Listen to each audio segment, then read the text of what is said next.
राजा का विमान जो अभी भूमि पर ही था, आग के लपेट में आ गया और विस्फोट के साथ फट पड़ा।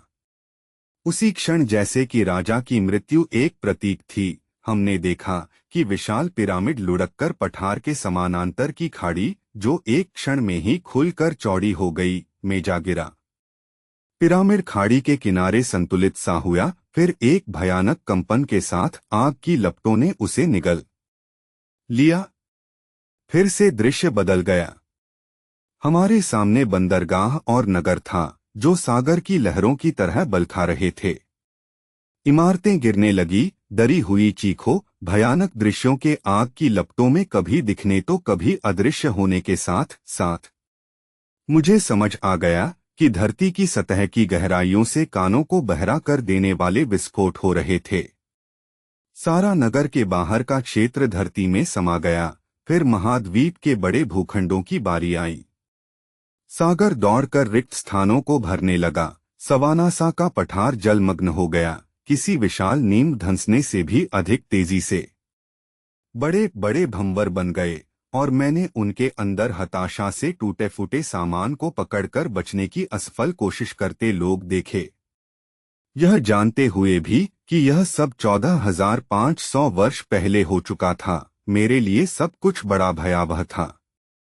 हम और अधिक तेजी से महाद्वीप का विचरण करने लगे, हर तरफ वैसा ही विनाश देखते हुए। पानी विशाल लहरों में उमड़कर दौड़ता शेष बचे हुए हिस्सों में भर गया और उन्हें भी डुबो गया। हम एक हाल ही में फटे ज्वालामुखी के निकट पहुंचे और उसके पास हमने नियमित गति से हिलती चट्टानों को देखा, जैसे कि कोई दैत्याकार हाथ उन्हें लावे से ऊपर उठा रहा हो और हमारी आंखों के सामने एक पहाड़ का निर्माण कर रहा हो। यह होने में उतना ही समय लगता दिखा जितना सवानासा के पठार के लुप्त होने में लगा था। दृश्य फिर से गायब हो गया, एक दूसरे दृश्य के आने के लिए।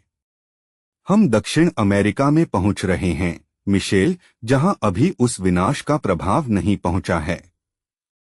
हम यहां पर सागर तट और थियासुआनो के बंदरगाह का भ्रमण करेंगे। हम समय में पहले झटके से थोड़ा पहले के काल में पहुंच चुके हैं, जबकि मुंह महाद्वीप के राजा अपने परामर्शदाताओं के साथ बैठक कर रहे थे। हम लोग थियासुआनो के विशाल बंदरगाह के घाट पर थे। रात का समय था और पूर्ण चंद्रमा भूमि को प्रकाशित कर रहा था।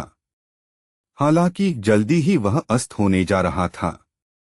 पश्चिम दिशा में आकाश में प्रकाश की मध्यम सी ज्योति सुबह होने का संकेत दे रही थी। हर तरफ स्तब्धता व्याप्त थी।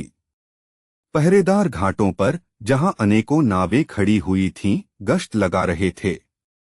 कुछ गुंडे मस्ती करने के लिए एक इमारत में, जिसमें छोटी सी नाइट लाइट लगी थी, प्रवेश कर रहे थे। यहां हम मुंह के कुछ गोल ग्लोब देख सके, लेकिन बहुत थोड़े से।